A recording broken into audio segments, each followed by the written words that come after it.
Great. Actually, hey Dom, how are Hey, you? what's up, man? Kind of surprised you on that. We Kind kind of of just surprised me, but I have to say, the world of cinema has lost one of the greats this week.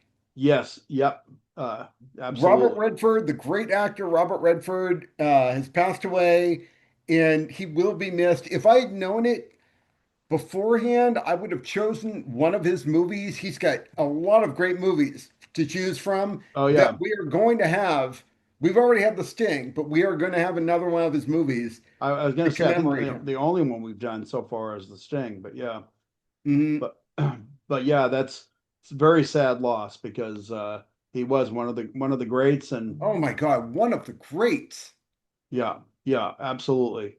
But yeah, so we got for this week though, we do have something a little bit different. We have The uh, Bad the Seed. bad seed, and actually, Dom, there's a little bit of a surprise guest here, and that's give me those shoes. Keep those shoes. I had to do that. Sorry, but yes, it's the terrific Patty McCormack, child actress who you see right behind Dom and me, and it's a terrific cast. And Dom, do you want to go ahead and introduce it? Yeah, so this is the 1956 psychological thriller, The Bad Seed, based on the play that was based on the novel. It tells the story of a loving family Psychotic. who's, huh? Oh, I thought you were gonna. I said psychotic. A loving family Yes, a loving family. whose daughter just seems a bit odd. Left of center. One brick shy of a load, shall we say? Or maybe too many bricks. Yes, yeah. Too many bricks filling in there. But terrific actress, Patty McCormack, The entire cast on it's this is great. phenomenal. It really is. It absolutely is, and it's there. There's a ton of character actresses. Evelyn Varden behind me. There, that Joan Crowder. I think that's her. My You'll head's see blocking. if you're familiar with the television of the 50s, 60s, and 70s, you're familiar with all these actors. They are Yes. common appearances on many, Yeah. many shows.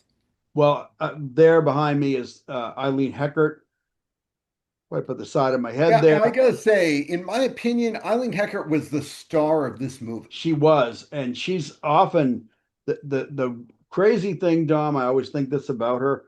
I feel like she's one of the more underrated actresses in Hollywood. She often just played a bit part or a very small part, and whatever movie she's in, she made a difference in the movie. And I mean, Butterflies Are Free is a movie that I really it's a Goldie Hawn movie.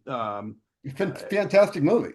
Fantastic movie, and it makes a lot of really cool points. These are some of the movies that Eileen Heckart was in, but definitely that's her right there, sitting next to Miss Fern. Yeah. uh, um, and but whatever she's in, I would have loved to have met her in real life. She seems like someone with a great mind. I mean, she's able to pull sharp retorts out that sound real impactful. And even this woman, we really didn't get into the whole synopsis yet, but this the woman she's playing, the woman's drunk in most of the scenes that we see her in, and she's playing a great drunk. She's not overdoing it. Well, And she's some of also playing a grieving mom. Oh my God, yeah. And it's a horrible. So why It's don't you tough. before I go and start prattling on, why don't you go ahead and finish the synopsis that we were intending to do? So the girl you see behind me is oh, what is her name? Rhoda. Rhoda. So she is the daughter of a loving family, and early on, she is at a picnic where a classmate mysteriously drowns. Yeah. And the mother, the grieving drunk we had talked about, believes she had something to do with it because she was the last person to see her son before she drowned. And as the movie goes on, we begin to see little bits of this girl, and her mother begins to see little bits of her Yeah. girl that make us all come to realize that she is not as innocent as everyone would like to believe and No. is in fact having murderous tendencies. Yeah. Yeah. Um, to the point that um, it's, I've said this before, and I will say it again, and you'll probably hear me say it in the future. But child stars who can portray an evil part like this, there's something about an evil child in a movie that I find more terrifying than I do, Mike Myers or whoever it is, Jason or whoever. The fact that it's a little kid that you don't expect evil out of, um, I mean, kids are capable of doing some really bad things, but as we sometimes say, but a child that's truly evil, it scares the shit out of me. And she looks like the Swiss Miss girl. She looks like she just hopped off the Swiss Miss box. And yeah, there she is in all her glory. And she is freaky bad in this movie, just freaky bad. And so, like I said, I I find her kind of terrifying, and her counterpart in this movie is there he is right there, Henry Jones, Leroy. Um, Leroy in this movie, and he is a great character actor He is a also. phenomenal actor. I think him and Eileen Heckart, this movie would not have been the same if they didn't have the addition of those two. Hmm. Um, but it's quite a story, and yes, um, the mother slowly begins to realize that maybe the sweetness and light that she thinks, and everybody is all impressed by Rhoda and thinks, oh, or at least most people are. The mother, certainly the landlady, you see Evelyn Varden over there on my other shoulder, and she's the elderly landlady that's renting to the family, and she thinks Rhoda is, the cream on her coffee, and she's Hmm. constantly inviting her up, promising her gifts and things like that. And Rhoda, every time Rhoda sees something that she really wants, if she thinks that the person's not going to give it to her, maybe like until they die or something like that, that's the worst thing you can present to Rhoda because she will help to expedite when she's going to get when she's going to get those things. Um, So this movie almost didn't get made I bet, I bet, because it was so shocking to studios at the time yeah, that not only could there be this cold killer that was a child, this yeah, adorable child, but also, given the end of the book and the play, she got away scot-free. yeah, yeah, And at yeah, the time, I believe that violated the Hays Code right. of Well, filmmaking. yeah, it probably did. I think the Hays Code was still fully in effect. Um, Mhm. And and so until they changed the ending, this was a no-go. Well, it was kind of like a bad place to be, though, Dom, too, because on the one hand, people weren't supposed to get away with things back in those days. There Mhm. was supposed to be some form of justice. And on the other hand, the other problem about it is how do you bring a kid to justice? And one Well, of the they big found a way in the movie. they sure did. They sure. Now that was another thing, and I don't even know how much we can really we should. We're spoiler alert, so Right, we we're always spoiler alert, and I don't think that will spoil the movie at all. The movie no, is it the does. movie. It really doesn't. I think knowing about the shower scene in Psycho is probably more a spoiler alert than But I still don't think it diminishes that movie. no, not if you're a real fan of what that movie's about, because a lot of that movie you need to be paying attention to so much more. The acting that's going on, the characters and how well they're performing. The camera angles are crazy good. And you know, I noticed a lot of that in this too. But getting back to the ending, yes, they they've thought of a real a real fitting way to end this. And the crazy thing is, they don't really even show the ending or what happens, but they show something, and it's like, whoa, you're sitting there, and you're sitting there with this profound surprise on your face, and Yeah, let's just say act of God. yeah, yes, an act of God. And so yes, it's a perfect ending. I don't know who thought of using that last cut, but they were begging people like, don't give away the end of this, which has been used as a technique just to, Right. but in this one, I can understand why they didn't want that done. But at the same time, you're right. To me, it doesn't spoil. I've seen this movie countless times, and I've shown this movie to, including like younger audience people. I've people that I knew, nephews, nieces, friends. I've shown this movie to a lot of different people, and so even though it is something that involves an evil kid and Moida, at the same time, I don't know. I think this movie works. It works great as a weekend, get your snacks together, sit down, sit back and enjoy a fun movie that even family can watch. There's nothing there's nothing gruesome in this movie other than things that are shown off camera. Um, you don't see any blood, you don't see any actual, oh my God. Now see there right behind you, there's a great example of, this was shot very much like a play, but look at that scene. That's a great scene. There's Leroy, the who's her counterpart, and her what do you he's You're he smart and you're mean, but I yeah, see it because I'm yeah, smart and I'm and mean. I mean, yeah, he actually really associated himself uh with with who she was, and he Well, knew how until he bad. realized that she was even Yeah, she went beyond him, more. including the fact that she fixed his ass. But listen, that's his character. He is great, and he's a He is character great. actor. He's terrific in every movie he's in.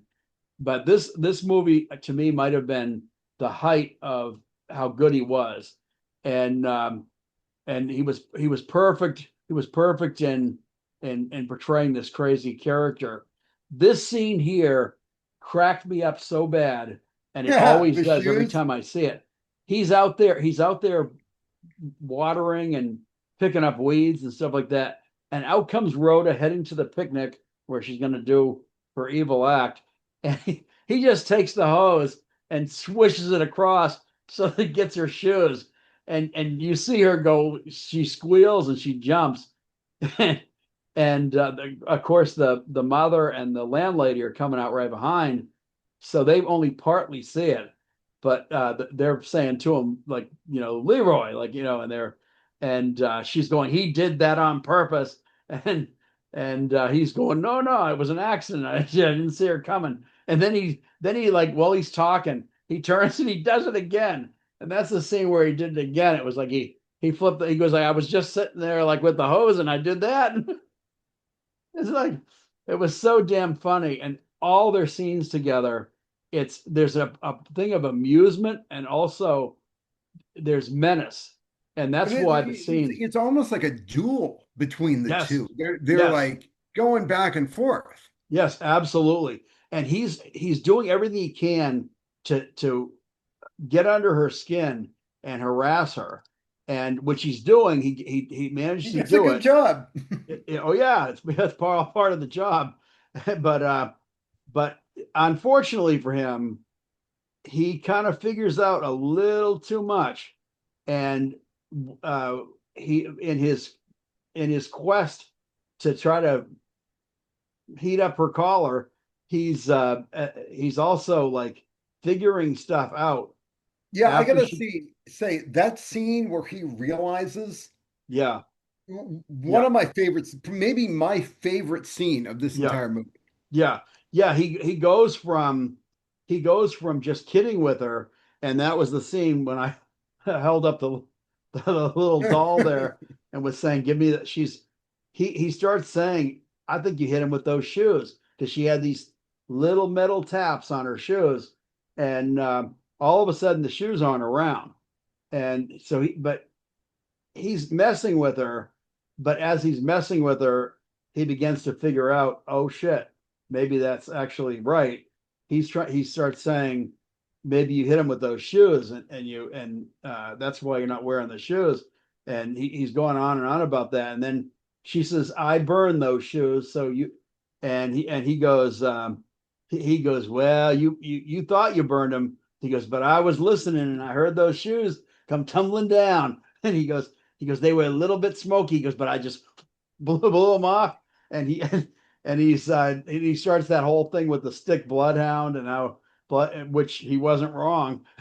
You can detect blood, but not with a stick bloodhound. but but all this stuff that he's menacing her with, and that was actually, I don't know if they have the technique of being able to. I gotta say, one of the most fascinating things I found about this movie is Yeah, what a gauge of current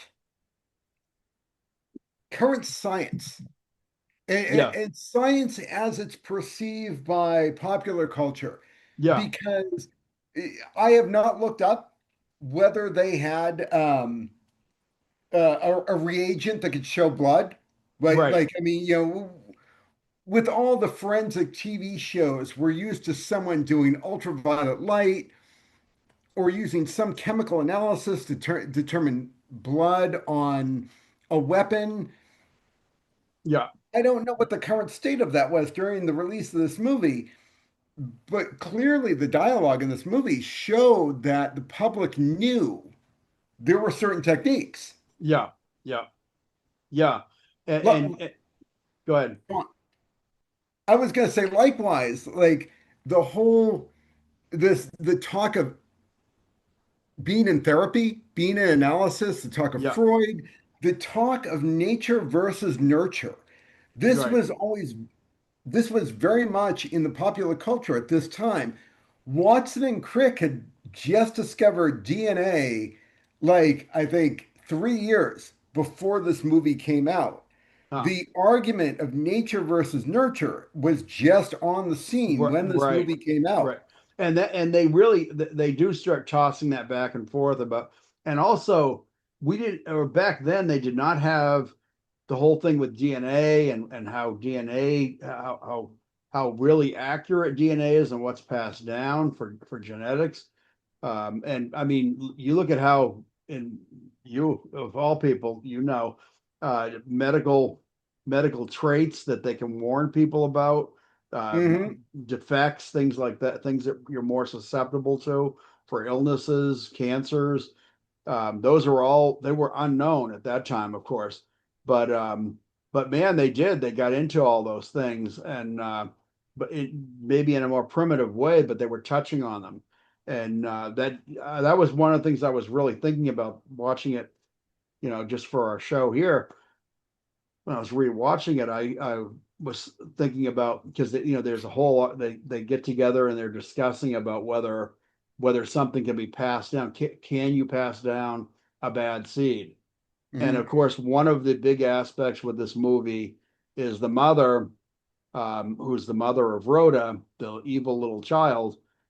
She's a very good woman, and she was raised by her parents, who she later realizes had adopted her. Hmm. And her father, in particular, who she's very, very enamored with, he's her dad. She loves him, and he's actually a famous crime reporter, I guess, or had been, and he's written a lot of books and everything. And she starts really delving into the idea of, was she adopted? And at first he's saying, "No, no, you're my child," and all that. And then as the more he realizes she knows more than probably, she should, he starts to finally admit what happened. And she was the child of a notorious serial killer, which they never use the term serial killer in this, but that's another thing that they touch upon is how there are serial killers out there. And back then, that is a great scene. And if you look at Rhoda's face, the interaction between her and Eileen Heckart, and that's one of the things that I found amusing as hell, but also a little bit freaky, is how Amusing, Rhoda. but also bone chilling. Yes. Well, Rhoda was like, she's all sweetness and light, doing this little curtsy, and she's always putting on this big smile and happy face. And when she's face to face with them, all she's presenting is this happy face. But one of the things that was really, really telling in this, she's a complete sociopath. And when someone is actually getting close enough to her that they're hugging her, it's hysterical. And they show this in a whole bunch of scenes where someone actually starts to hug her. And I mean, you can see the look on her face. She hates human contact. And I don't know how much you were picking that out of there, but it's definitely it's an ongoing thing in tons of different I don't scenes. know if she hates it, but it's just Well, it's something she accepts because she is smart enough to know that the human contact benefits her. take a look at these shots here. This is four scenes of her getting hugged. And in every one of these scenes, when her face is turned away and no one can see her face, that's her mother in the scene with the woman with the striped shirt there she's hugging. That's the landlady in the upper part there, and her mom again. And then, of course, that's Eileen Heckart, who she really doesn't want to be close to. And she has a little more trouble hiding it there because we both have that same picture there. But I mean, and she's got psycho eyes too. Oh, totally. That's another thing. She was a great child actress in Oh this. my God, she was so good. She was perfect for Nominated this. for an Oscar. I don't think she won, but nominated. Yeah, yeah, and she deserved to be nominated. Yeah. I don't know who she was up against at the time, but and then these two, Mrs. Fern, the head of the school, and there's Eileen Heckart right by my head there. Um, the interaction even between because Eileen Heckart she's a grieving mom and she's drunk all the time after she finds out her kid died, and I don't blame her, but Hmm. she's and she's it's the whole thing's just she can't accept how her kid died, which again, rightfully so. The kid shouldn't have died in that situation. And there's weird stuff that they found marks on the kid's hand or hands and on his forehead, and they can't figure out how those marks got there. And And again, I would point out that you would not you would not mention that before forensic evidence. Like this is no, all it's an early yeah, yeah, piece of forensic it's investigation. weird how many things that they actually drew out that were either in their infancy or just unknown at the time. Yes. And so, I mean, they actually pull out a lot of compelling things that, like nowadays, it's hard nowadays. I don't know why people sometimes even think they can get away with some of the murders they attempt to get away with. So it's thank God criminals are dumb because Yes. and even the ones that really think they're smart, they're still making mistakes and they don't get it. You were just talking about Columbo the other day, and I love the show Columbo, and that's one of the things that's so fun about that is how he acts like he's not even aware of what's going on half the time. There she is coming out. There's her personality. But I love seeing forensics being pulled out in a movie and someone thinking, "Oh shit, I didn't think about that." Well, she starts finding that out too. Now, this scene here, that's a real startling, freaky scene because the mother is talking to her kid and just try like she's digging a little about what happened. The people start telling her, Miss Fern starts telling her that yeah, that Rhoda was seen following the boy out on a pier where they later found his body, and she was the last to see the boy alive, which puts it right on her. And when the mother starts digging deeper, she's talking about the medal. She finds the boy had won a penmanship medal, I Yeah. believe, and she finds the medal which was pinned on the boy at the by the mother at the for the funeral, and the medal is found in Rhoda's little keepsake box by the mother, and she starts Mhm. questioning Rhoda, and there is Rhoda in a rage behind Dom there, This is and definitely one of the another one of like the pivotal scenes where we yeah, see the veil lifted. yeah, She, she can't even she hide takes it. away her mask. Yeah, yeah.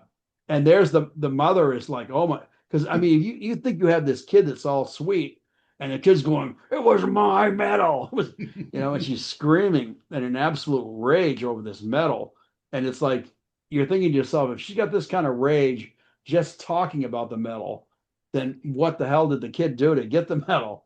And the mother starts questioning her about past neighbors that they lived around, that people who had died, and you start to realize this little kid is actually somebody that's actually taken out adults at different times, and that's when you really start to realize, wow, this is freaky. So we're only there's so many things to talk about with this movie. But if you guys, anyone that's watching us, if you haven't seen this movie, you need to see this movie. It's a fun movie. It's scary, but it's not scary like modern horror movies are. Or a lot of modern suspense. It's got a different vibe to it. It's very much like a play. But I don't know. I just this movie really resonates as far as normal pretty normal looking family, pretty normal scene that you're being set in, 50s and 60s kind of a feel to it. And there's this kid that, and this kid, like I said, the more you start seeing of this kid, you start realizing, wow, this kid's profoundly evil. Look at Miss Fern. And I Well, let me love, offer a counterpoint though, sure, go for it. I'd love to hear it. because I often talk about how I think about a movie, Yeah, but I am also aware of how other people that are not me, who do not have my cinema background, right. might see a movie. And this, I believe, I did brief research, didn't do a whole lot, but Yeah, I believe this is one of the earliest movies about an evil child murderer. yeah, yeah, However, in 2025, that theme is not uncommon. And we've seen it in movies like we need to talk about Kevin, um, The Omen, heck, Children of the Corn, them. yeah. Oh yeah. Yeah, We've seen at this point, the movie lover has seen evil murderous children a lot. As much as I love The Bad Seed, as great a movie as I think it is, I don't know if it would have the same impact to audiences that had not seen it, that were unfamiliar with this. yeah. I guess what I would say to that is, are you a film buff? Are you someone that appreciates? Are you do you just all do you just watch generic current Hollywood fare? Is that all? Well, If you are, that's not fair to say. I well, mean, I like, don't know. I see. I almost feel like if that's what you are, you probably aren't even watching us to begin with. And second of all, I doubt you appreciate most of what we're going to pull out because we're all over the place. We pull out bad B movies, we pull out really good, um, Hollywood standard movies, classics, and we pull out obscure, weird stuff. This is probably more obscure these days. I mean, a lot of people seem to know about this movie, but it's well, I mean, definitely, it's been remade at least twice. Yeah, but and to tell you the truth, I think I've only seen one attempt at the remake, and I've never seen anybody do it justice. And this cast is so hard to actually replace this cast. And you can make another film, you can make a more modern one, but I don't know. I just like this movie to me was perfectly cast, perfectly done. Yeah, I now see that's one of the ones I've seen. This is And 1985, The Bad yeah, Seed. I don't think I've seen anything more recent than that one, but I think I saw a trailer for one of the more recent. But no, again, we getting into the whole thing about remakes and why you remake a movie. Um, I'm not totally against remaking a film, but man, if you touch a classic or if you touch something that's um, really familiar and set in people's minds with a great cast, you better outdo it because if you don't outdo it, and that one I don't think did. Um, No, this is 2018. This is a yeah, Lifetime yeah, Network yeah. remake. I definitely don't think that I saw a trailer for that, but I didn't watch it, so I do have to admit I have not actually watched it. But I did watch a trailer, and I was like, yeah, I didn't like it. I mean, I didn't like what I saw of it. Let's put it that way. But yeah, it's to me pull out all the stops if you're going to do a remake because you gotta at least um, you got to at least pull No, out something.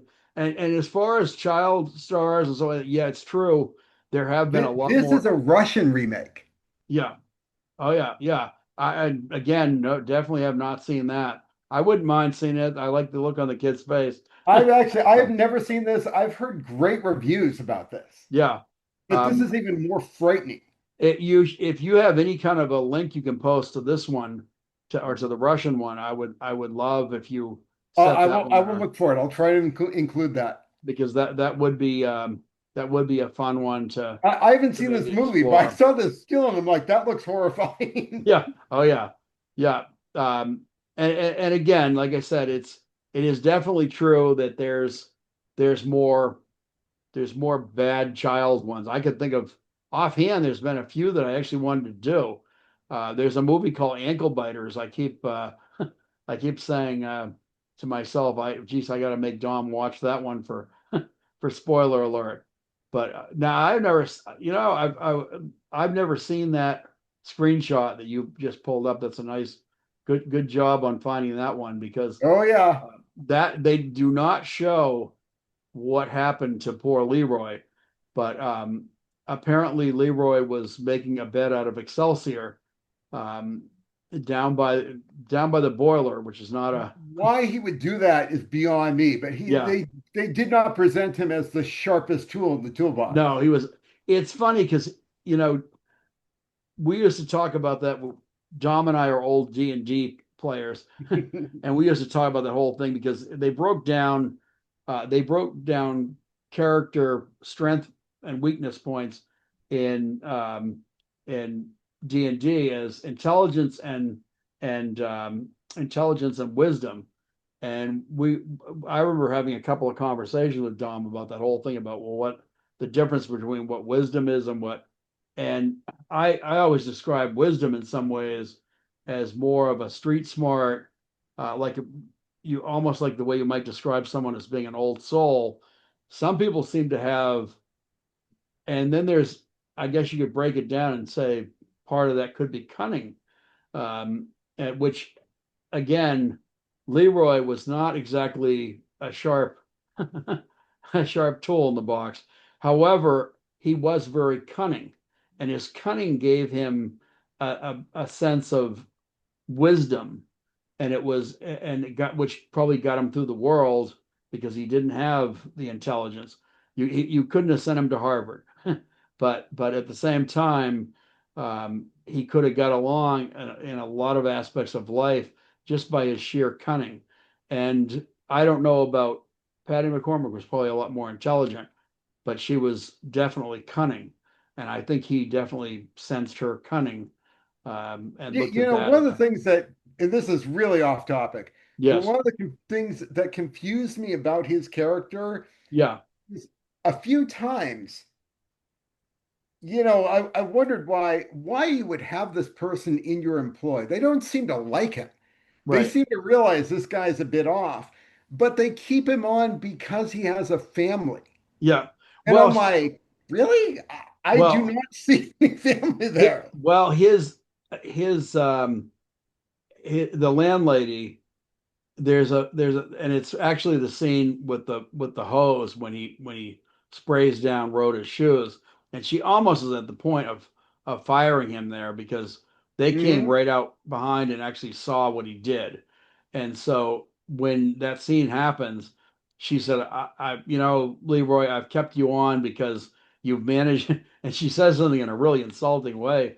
She says something like, you managed you actually managed to like produce a family. And I was like, wow. So I take it he had a wife and kids. Um, and yeah, no, Yes. yeah, that's disturbing right there. So apparently he did need to actually provide money, but so which means that that was actually a day job. That wasn't like he had a bed there. So and he just would have been doing grounds work and maintenance work, and why he would need to take naps in between. But hey, I'm sure he was drinking, probably smoking, Although and we never see that. no, Again, we see that mom drunk, yeah, but we never see him even with a flask. yeah, yeah. So yeah, it's hard to to say like because you don't see him at all. He's not slurring his words. He's just I watched this movie and I really want to see, I wish I could have seen the play. yeah, Back in the 50s, I really wish I could have seen the play because I'm very curious about A, how much more information we're not getting, right. Well, and B, there is a book, and there is a book. and There is a book. I definitely feel like now I kind of want to I kind of want to check the book out. Hmm, That's actually that's actually the book right there. So it looks like William March might have been the original author. William Um, March, yep. but yeah, so yeah, now it does kind of make me want to check that out, Right. especially with what you're saying, because some of the stuff you're saying I did not I wasn't familiar with the original what the original ending was and things like that. So now that makes me kind of feel like it's probably worth it. So Yeah, I gotta say that there's a lot of movies we presented that were based on books. If I had had the time, I would have loved to have read the book yeah, before we did this. yeah, yeah, for sure. Much Um, like Jaws. yes, yeah, no, absolutely. Well, I mean, even a movie like Straw Dogs. That was based on Siege at Trencher's Farm or something like that. Is the Huh. name? It was the original name of the book that was based on. A lot of people said it's nothing like the movie was, but or I and everybody knows the the great version, which for whatever reason it's been I know partly why it's got a scene in it of a girl being attacked, But but there for are tons of movies with that. right and I don't I like to me like stop censoring, stop like taking movies out of the mainstream for people to see just because you feel it's controversial. If you want to put something, a disclaimer or something at the start, then do it, but don't suppress art. Art to me is that's really wrong to suppress art for any reason. Um, I don't believe in it. I don't believe in censorship. But yeah, like I said, that one there, you can't see the original, the Peckinpah version, which is a great movie. And again, thank God this one they didn't censor it because of what happens in the end in this one. But they did manage to. It's a very satisfactory ending for this movie because here you've got how do you actually fix the ending, and how do you make her her be actually, how do you make some retribution for the horrible things that you realize that this little girl has done and is doing? And how do you do it? Well, they really did it in a satisfactory way, as far as I'm concerned. So without going into it and saying, and what you think is going to happen, it doesn't happen. Um, there is a point. I mean, we're spoiler alert, so there is a point there where the mother realizes, and just think about this because it's something that always goes through my head when I watch this. But just think about it. If this is your child and you're looking at every parent looks at their kid, or every good parent looks at their kid, and they cherish these children that they have, and they love, and they're, and protect and raise them. And if you suddenly start realizing, wow, like this kid, I did my best to raise this kid and bring this kid up to be a good person, and you start realizing like what she's the picture behind you is a perfect example there. This is the mother. Real, it's dawning on her, and the kid is a complete sociopath with no regard for, and even when she's talking about the medal, she's after the mother has learned that this little kid has probably been the cause of this boy's death, all over this stupid medal that she wanted, because she felt she should have won it.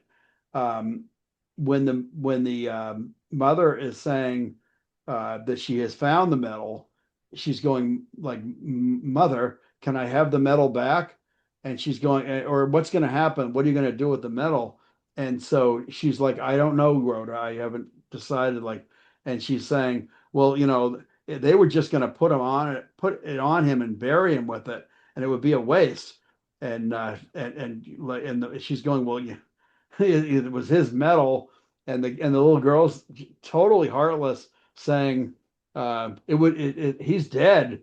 He doesn't it doesn't mean anything to him anymore." And it's like, wow, cold blooded. I And mean, that is another interesting thing because I don't know if the concept of a sociopath or a psychopath and even made it to pop culture at that time. right, Was right, that a commonly understood word or condition or something? yeah. Yeah, it's and some of the stuff that she would do too.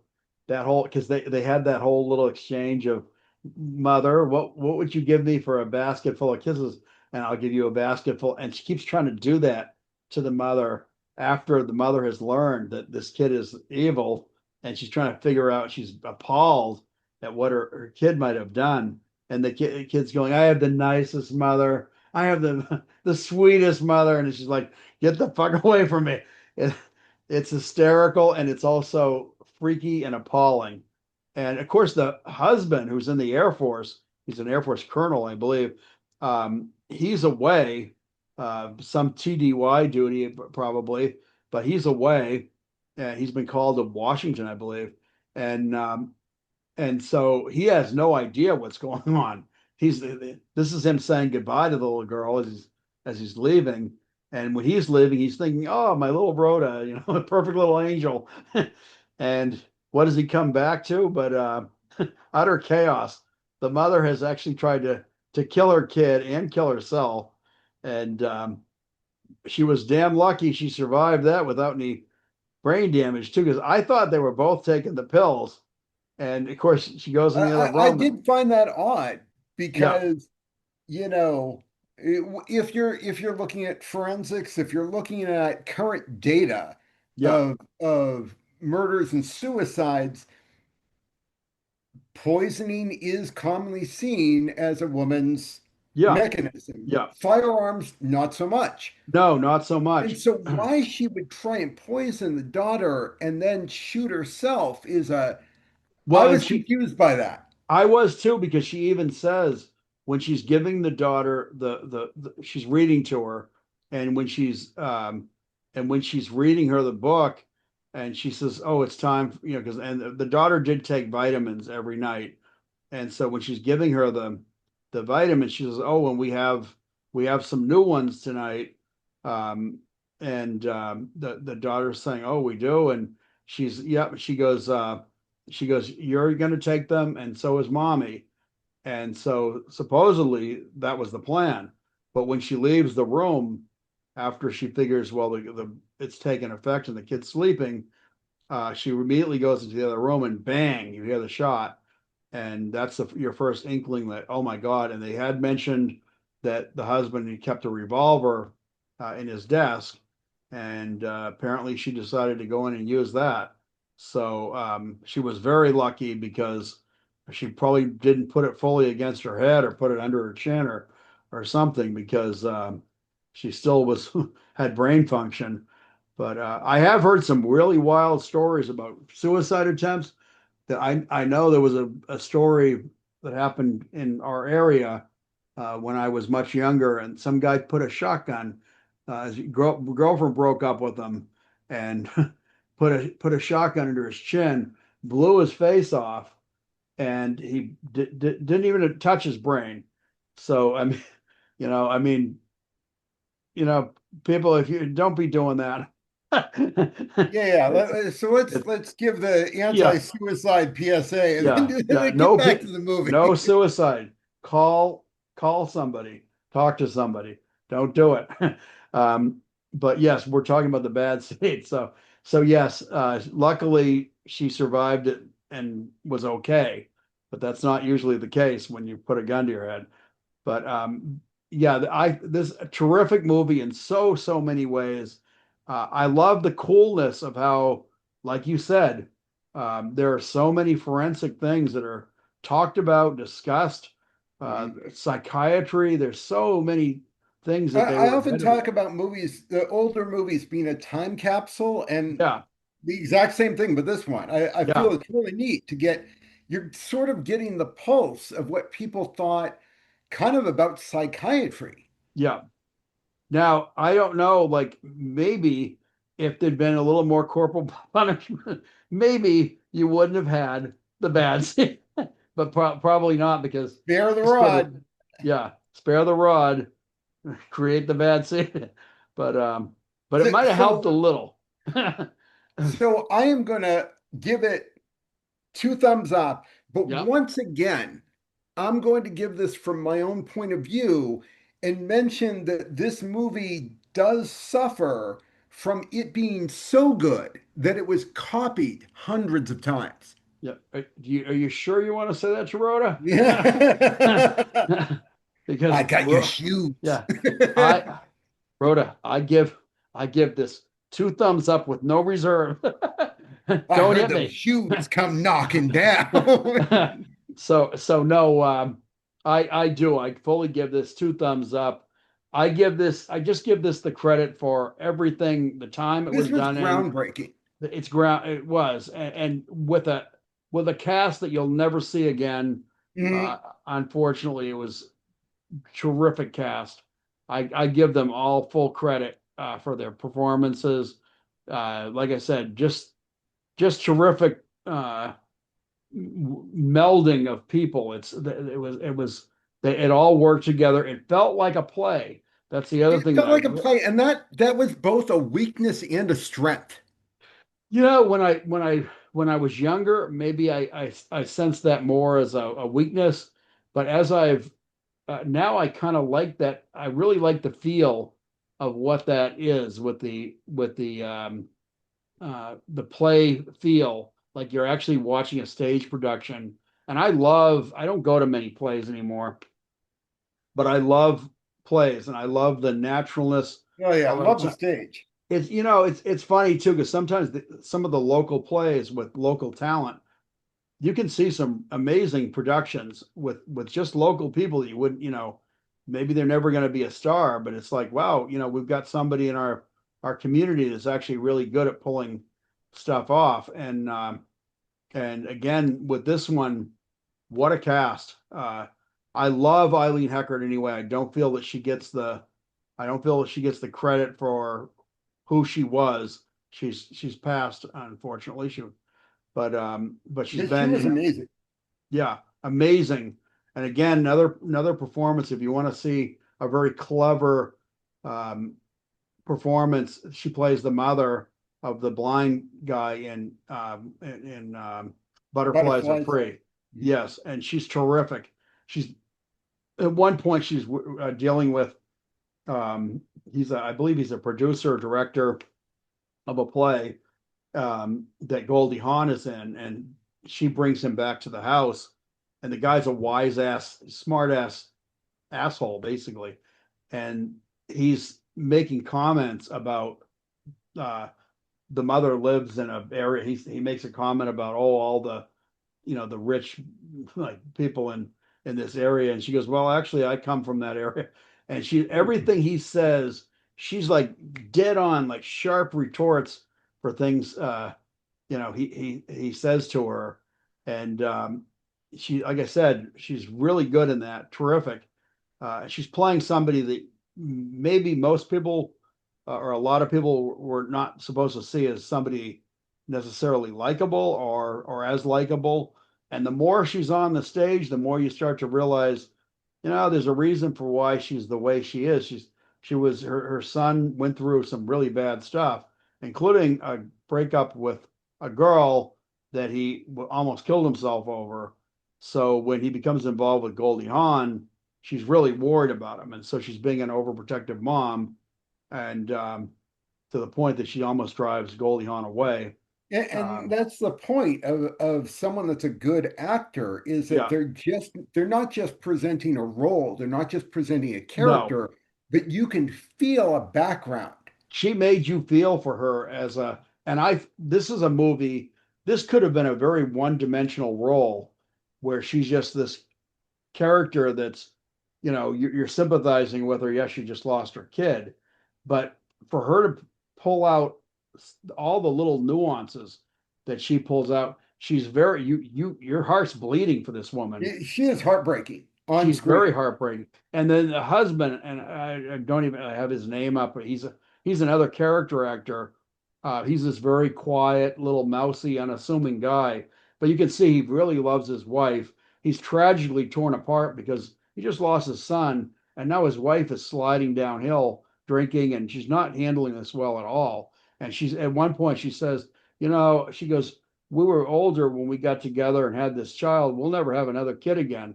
And she, like I said, you just see this woman's broken, and so is the man, and the poor man is trying to hold everything, whatever's left, he's trying to hold it together.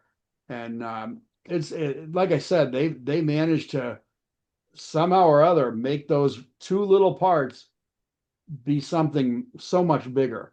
And Yeah, she's only in the movie in two scenes, yeah, and yet, wow, yeah. she's one of the main things I remember walking away from that. Oh yeah, and like I said, it was probably the first role that I actually really realized who Eileen Heckart was. But I'm saying she is absolutely one of my favorite actresses. Um, I think she's terrific. I wish I had seen her in even more movies that were of this kind of quality. And but like I said, I can offhand, just offhand, this one and Butterflies Are Free are two terrific ones that she's in. But she's been in a lot of movies. Um, so yeah, if you don't know Eileen Heckart, I would say check her out. And good old Leroy, another trip. Now the dude who played the father, if you know 1950s sci-fi, this guy a lot of times he was Also, wasn't he the PI that worked for Perry Mason? he could have been.